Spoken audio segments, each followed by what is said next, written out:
కోసం ఈ రాష్ట్రమే కాదు ఇతర రాష్ట్రాల నుంచి మీ సొంత ఖర్చులతోటి వచ్చినటువంటి ఈ జన సైన్యం ఏదన్నా ఉంది అంటే అది పవన్ కళ్యాణ్ గారి అధ్యక్షతలో ఉన్నటువంటి ఈ జనసేన పార్టీ ఒక్కదానికే దక్కుతుంది అనేటువంటి సందర్భంగా మీ అందరికి కూడా తెలియజేస్తా ఉన్నాను.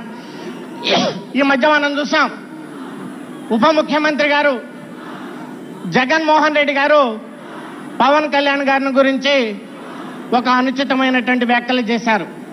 ఒక కార్పొరేటర్ స్థాయితో పోల్చారు. జన సైన్యం ఇది పూర్తిగా ఖండిస్తా ఉంది మిస్టర్ జగన్మోహన్ రెడ్డి గారు అని చెప్పి సందర్భంగా మీకు మనవి చేస్తా ఉన్నాం.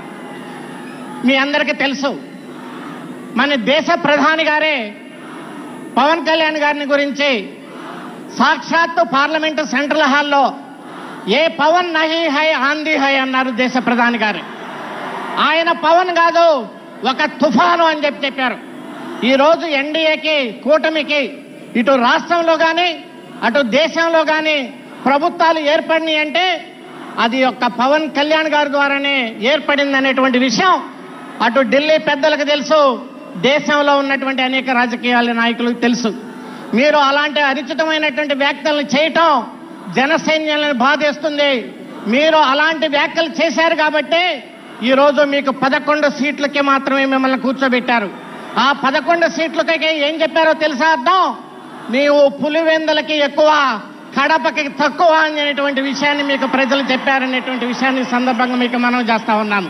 మొన్న జరిగినటువంటి మహారాష్ట్ర ఎన్నికల్లో పవన్ కళ్యాణ్ గారు వెళ్తే ఎక్కడెక్కడ ప్రచారం చేశారో ఆ సీట్లన్నీ కూడా బ్రహ్మాండంగా గెలిచినాయి.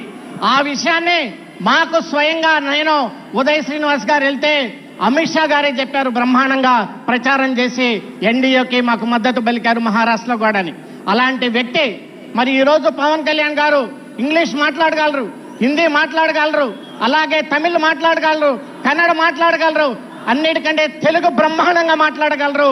మీరు తెలుగుకి ఎక్కువ, ఇంగ్లీష్కి తక్కువ మిస్టర్ జగన్మోహన్ రెడ్డి అనేటువంటి విషయాన్ని కూడా సందర్భంగా మనవి చేసుకుంటూ ఈరోజు నన్ను ఉదయ్ శ్రీనివాస్ గారిని కలిసి పవన్ కళ్యాణ్ గారు పార్లమెంట్లో ఏ సబ్జెక్టులు మాట్లాడాలి, చేనేత కార్మికుల గురించి మీరు ఏ సబ్జెక్టులు మాట్లాడాలి, అలాగే అగ్నికుల క్షత్రియుల గురించి ఏ రకంగా మాట్లాడి, అలాగే బీసీ కులాల గురించి ఏ రకంగా మాట్లాడాలి, ప్రతి విషయాన్ని క్షుణ్ణంగా అర్థం చేసుకొని మాకు చెప్పారు.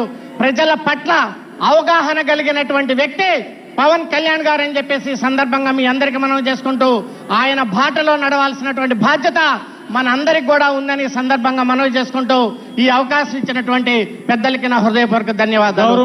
జై పవన్ కళ్యాణ్, జై జనసేన. గౌరవనీయులు కాకినాడ పార్లమెంటు సభ్యులు, మన స్థానిక పార్లమెంటు సభ్యులు శ్రీ తంగెళ్ళ ఉదయ్ శ్రీనివాస్ గారు.